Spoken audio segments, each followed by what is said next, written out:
거짓 선지자와 거짓 선생들에 대한 말씀이 계속되고 있는데요. 오늘 본문에 보면 12절 말씀에 그들을 이렇게 표현하고 있습니다. 본래 잡혀 죽기 위하여 난 이성 없는 짐승과 같다. 이렇게 표현을 했습니다. 그러니까 이성이 없는 짐승과 같다라는 표현을 썼습니다.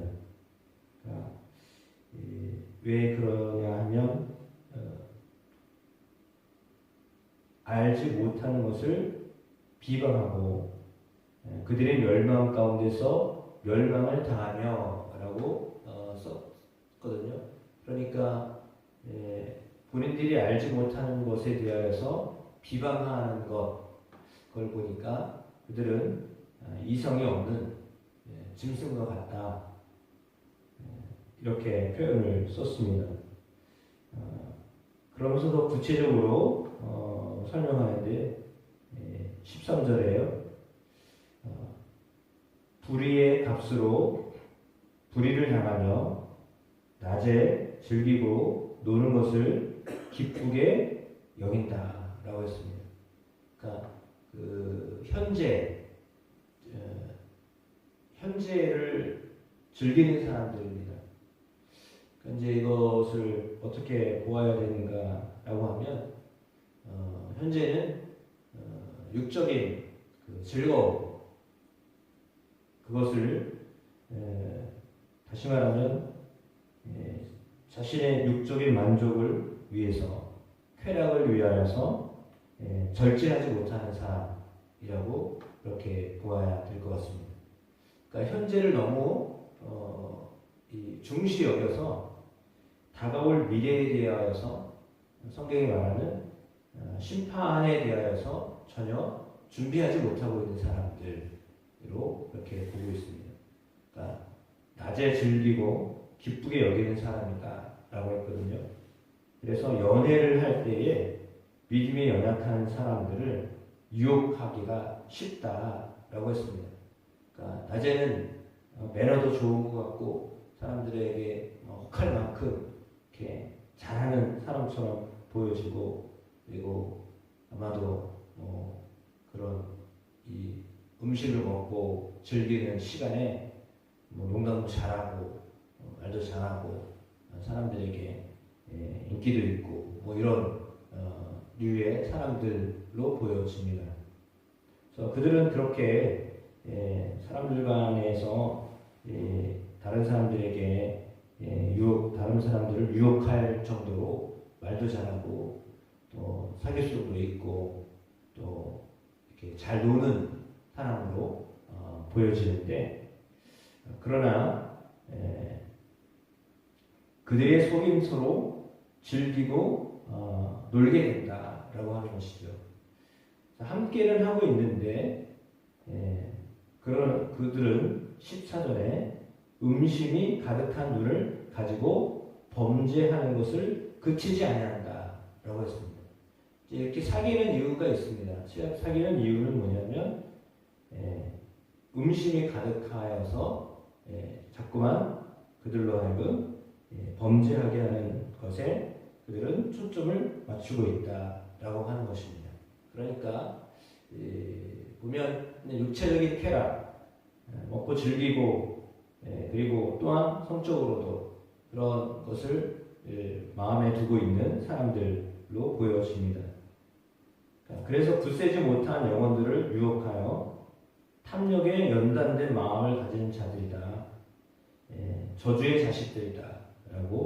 이렇게 말하고 있습니다.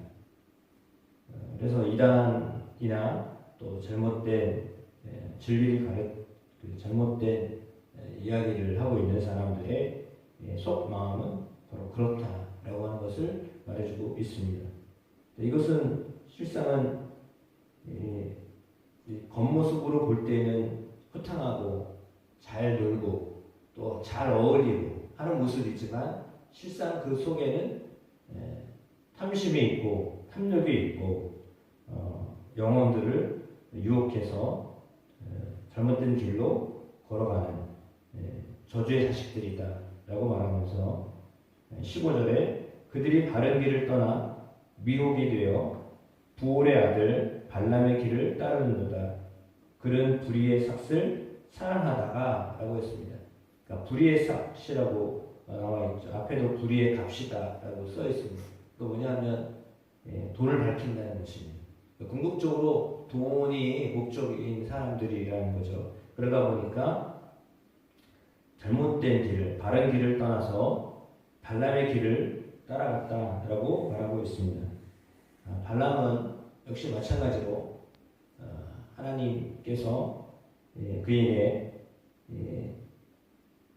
이스라엘을 향하여서 올바른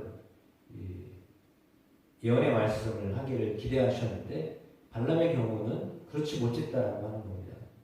그래서 돈을 주니까 그러면 내가 그냥 당신들 말 들어줄게 라고 하면서 하나님의 말씀 곡해하려고 하는 의도를 보였을 때 그를 누가 말렸습니까? 사람이 말린 게 아니라 나귀가 말렸습니다. 그래서 이제 그 이야기를 지금 하고 있는 것입니다. 자기의 불법으로 말미암아 책망을 받게 말하지 못하는 나귀가 사람의 소리로 말하여 이 선지자의 미친 행동을 저지하였느니라 라고 했습니다. 그런 사람들이다라고 하는 거죠. 그래서 마치 미친 행동을 하고 있는 사람들처럼 보여진다라고 하면서 왜 그러냐? 이 사람들은 물 없는 샘이요. 그러니까 겉으로는 샘이 있는 것처럼 보여집니다. 그러나 실상은 물이 없다는 것이고요. 그리고 광풍에 밀려가는 안개와 같다. 안개가 광풍에 밀려가는 지금은 막 안개로 꽉 차 있는 것 같지만 바람 불면 그냥 확 지나갈 수밖에 없는 그런 금방 사라질 것이다 라고 하는 것입니다. 그러니까 실체가 없다라는 거죠. 그러니까 지금은 사람들과 막 어울리기도 하고 음식도 잘 먹고 논문을 잘하고 잘 놀고 그리고 사람들을 유혹할 만큼 또 매혹적이기도 하고 그러나 실체가 없는 왜냐하면 그들이 실제로 예수를 믿어서 예수 그리스도를 통하여 얻게 되는 최종적인 목적은 실상은 천국의 삶을 살게 하는 것인데 그들의 관심은 천국이 아니에요.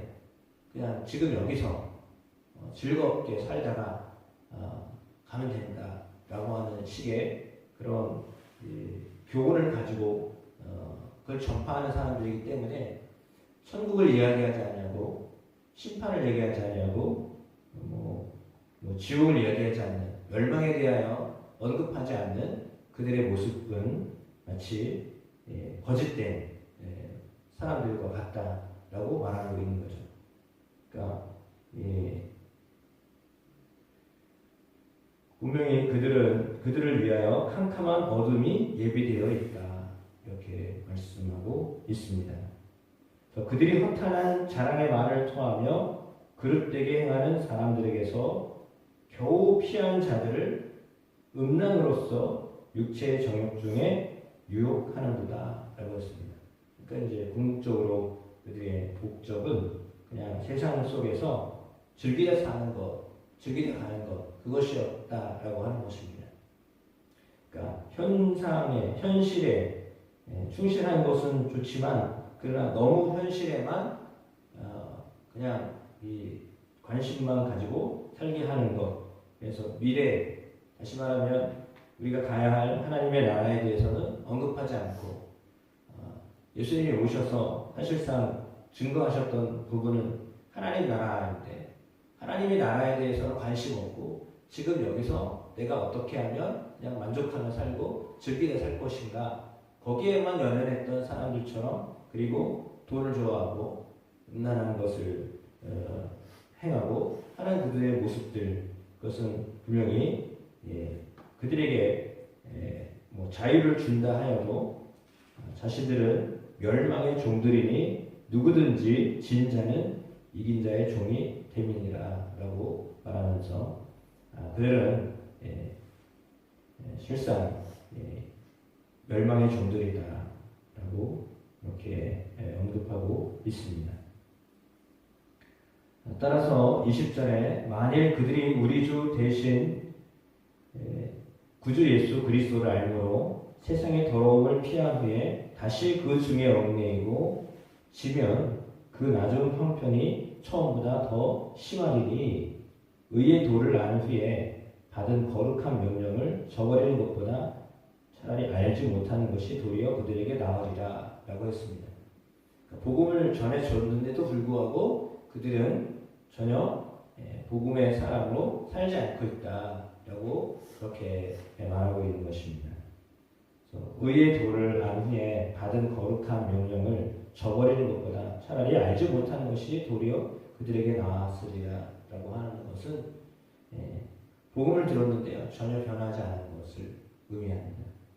그들은 그들을 어떤 것으로 표현을 했냐면 개가 그 통하였던 것에 돌아가고 돼지가 씻었다가 더러운 구덩이에 도로 누웠다 하는 것과 같이 그렇게 짐승 것 같다, 이성이 없다라고 생각이 없다는 거죠. 그냥 지금 그냥 내가 눈에 보이고 내가 느낄 수 있고 하는 것에만 관심이 있지 생각이 없어서 장차 받게 될 멸망에 대해서 전혀 준비하지 않고 심판의 대상이 되고 멸망의 대상이 됨에도 불구하고 그거를 전혀 알지 못하고 그냥 그대로 살고 있다라고 그렇게 말씀하고 있습니다. 따라서 그들에게는 어쩌면 자유가 주어진 것으로 보여집니다. 그러나 그 자유가 그냥 전혀 제어되지 않은 상태에서 마음대로 해도 된다. 왜냐하면 지금 그렇게 살고 있기 때문에 그러니까 세상의 사람들이 특별히 이렇게 잘못된 교리에 빠져 있는 사람이 그냥 예를 들어 구원파가 상당히 위험한 게 뭐냐면 구원을 받았으니 앞으로 어떻게 살아도 관계없다라고 말하는 것처럼 지금 그들은 그런 류의 어떤 오류에 빠져 있는 겁니다. 그러니까 우리가 그냥 육체를 가지고 살고 있고 그러니 이 육체의 만족을 위해서 살아도 하나님 다 용서하실 것이다 라고 가르치는 것과 똑같은 겁니다. 그러니까 우리가 어떻게 살아도 그냥 아무 문제 없다 이렇게 가르치는 것과 같습니다. 너희에게 자유가 주어졌으니 자유를 그냥 가지고 마음대로 살아라 이렇게 가르치는 것과 같은 거죠. 근데 어떻게 보면 상당히 자유로운 것처럼 보여집니다. 너 마음대로 해도 상관없어. 다 허락된 거야 라고 말하는데 사실은 자유가 좋긴 하지만 그 자유로 내가 감당해야 될 책임이 있잖아요. 권리만 주어지는 게 아니거든요. 내가 뭔가를 행할 수 있는 자유가 주어졌다면 그 자유에 대한 대가를 지불할 그런 것이 있어야지. 자유가 있으니까 마음대로 범죄해도 괜찮아. 내가 마음대로 내가 하고 싶은 거 다 하면 돼. 뭐 속여도 상관없고 거짓말해도 상관없고 도둑질해도 상관없고 뭐 가난해도 상관없고 남을 죽여도 상관없고 그냥 내가 지금 즐기며 살면 돼. 내가 누리며 살면 되는 거 아니야? 내가 갖고 싶은 거 다 가지며 살면 되는 거 아니야? 라는 식으로 가르치는 것 같은 그런 어떤 자유를 말하고 있는데 사실은 그것은 상당히 위험한 것이고 하나님 원하시지 않는 모습입니다. 왜냐하면 성령의 열매 가운데 맨 마지막에 나오는 열매는 절제거든요. 그러니까 자유가 있어도 그 자유를 남을 위하여 절제할 줄 알아야 됩니다. 근데 나만 괜찮으면 된다라고 하는 식으로 행동하는 것은요, 그거는 온전치 못하다라고 가르쳐야 되는데 본인들이 전혀 그런 의지가 없으니까 계속 그냥 그 자유만을 말하는 쪽으로 간다라고 하는 겁니다. 근데 그것이 대부분 물욕과 음욕에 따른 일들이기 때문에 문제가 생기는 거죠. 그래서 범죄함을 그냥 내버려 두게 되는 그런 잘못된 이단에 빠지지 말아라 라고 오늘 베드로는 우리에게 말씀하고 있습니다. 참된 자유가 무엇인가 라고 하는 것에 대해서 생각하게 하고 그 자유를 어떻게 유지할 것인가 라고 하였을 때 그것은 죄로부터의 자유를 말씀하셨던 것이지 마음대로 그냥 해도 된다라고 하는 것을 의미하지 않습니다. 진리가 우리를 자유케 한다라고 하는 말씀은 죄로부터 자유로워져서 범죄하지 않는 사람으로 살게 하신다라고 하는 것이고, 죄로 인하여서 우리에게 닥쳐올 많은 어떤 것들을 주님께서 해결하셨다라고 하는 것을 믿음으로 사실은 절제하며 살게 하는 그런 은혜가 있는 것이지, 그것과 전혀 상반된 방종을 위한 자유를 말하고 있지 않다라고 하는 것을 다시 한번 말씀하고 있습니다. 따라서 참 자유가 무엇인가? 그것은 어쩌면 죄를 거부할 수 있는, 거절할 수 있는 참 자유로 살게 되는, 그래서 죄로부터 해방된 신분으로 살아가는 저나 여러분 모두가 되기를 주의 이름으로 축복합니다.